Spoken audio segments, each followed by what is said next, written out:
Hola, hola, soc el Cristian i seguim amb els tutorials de composició de mapes mitjançant el programa Miramon. En anteriors tutorials hem vist com fer composicions simples, com ara aquesta, però en aquesta sèrie de tutorials que venen a partir d'ara farem sèries més complexes. Us ensenyaré a fer composicions una mica més complexes, com per exemple aquesta que us mostro aquí, aquesta figura que he fet, que us mostro aquí en pantalla. Idealment pensades, són figures pensades per posar en un Word, en un treball, en un paper, en un article.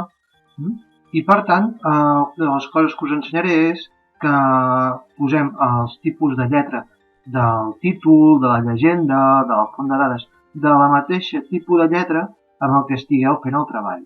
Sí, en aquest cas he fet una Arial, però vosaltres podeu fer el que vulgueu. També aprendrem a posar la malla, en aquest cas la xarxa de referència en latitud-longitud, amb les coordenades al voltant del marc. També aprendrem en aquests tutorials a modificar la llegenda de tal manera que quedin les entrades en diferents columnes. I també veurem com fer un mapa de situació en el qual surti el requadre de l'àmbit que pertany a aquest altre mapa que seria el principal de la composició. D'acord? Bé, doncs en aquest tutorial, en els següents tutorials veurem tot això. En aquest primer començarem per fer un repàs de l'anterior tutorial de com fer una composició i simplement veurem com modificar els caixetins per posar el color de fons que vulguem, el color de lletra que vulguem, el tipus de lletra, el tipus de font. I això és el que veurem a continuació en aquest petit tutorial i després ja veurem els altres temes en tutorials. Però no us preocupeu. Aleshores, aquella composició l'he feta amb el mòdul d'impressió de Miramon. I el que aprendrem a fer és aquesta composició amb les dades de les col·leccions preferides al modelo digital de elevaciones de la península Ibérica. D'acord? Doncs vosaltres podeu fer servir les dades que vulgueu, però jo faré servir aquestes dades perquè tothom hi pot accedir i així podem fer tot el mateix, d'acord? Aleshores, anem a començar un projecte nou des de les correccions preferides, que podem accedir des d'aquí, des de fitxer, des de l'icona directa d'obrir preferits.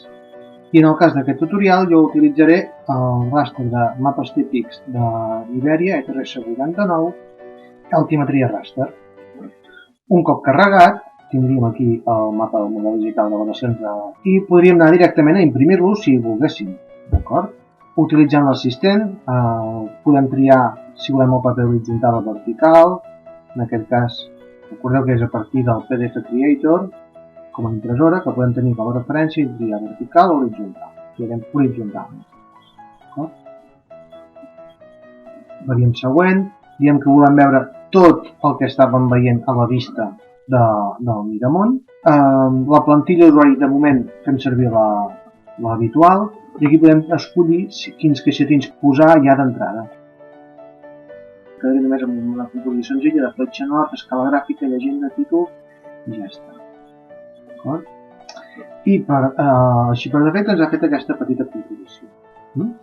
Aleshores, començarem per modificar el caixetí, el fons del caixetí i el tipus de lletra i posarem el títol ben maco.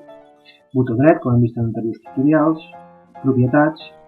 A l'esquerra, anem a treballar amb números rodons, posaré 5 mil·límetres del límit del caixetí respecte al marge del paper. De la part inferior posarem 190 mil·límetres i l'ample del paper li diré 275 mil·límetres amb una altura de 12 mil·límetres. I això a la distància del text al marc li donarem 1 mil·límetre. Jo faig això per treballar amb números rodons.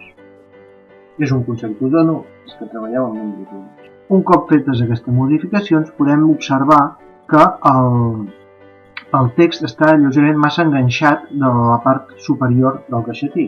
Això, per modificar-ho, fem botó dret, propietats, i podem donar una mica més de distància al text, al marc, per exemple 2 mil·límetres. D'aquesta manera queda més centrat. Batem botó dret. Recordem posar constant, anem a treballar amb mides constants. Doncs a propietats el que podem fer ara és modificar el text en si. Aquí diu model digital de elevaciones 90 metres SRTM i podem afegir-hi de Sierra Nevada. Doncs per fer-ho anem a tipus de text escollit per l'usuari i aquí simplement així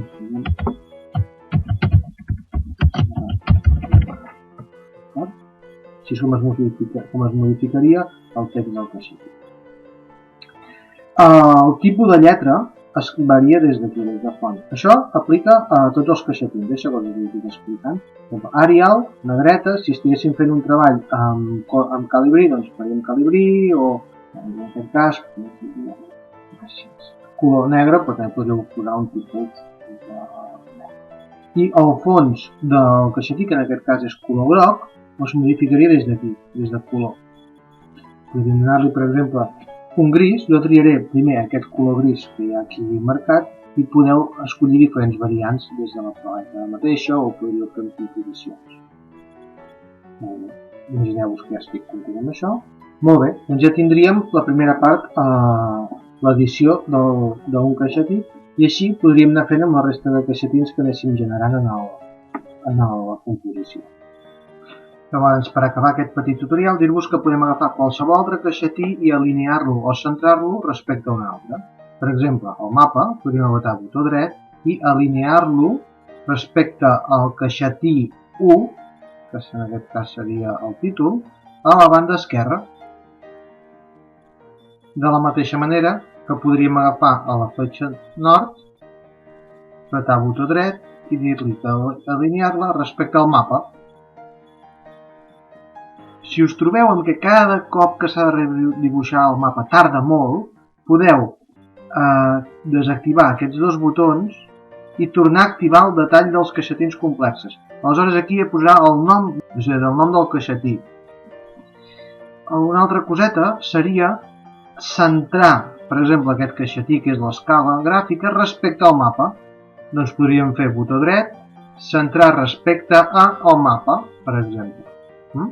Molt bé. Finalment, dir-vos que la majoria de caixetins, ja sigui un caixet de text, la llegenda, la fletxa nord o el mapa, tenen la seva pròpia gruix del marc. Per exemple, 1, 2, també mesurat en mil·límetres. D'acord?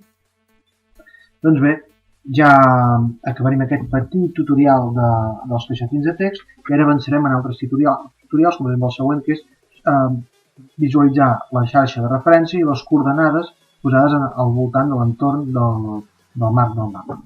Apa, siau.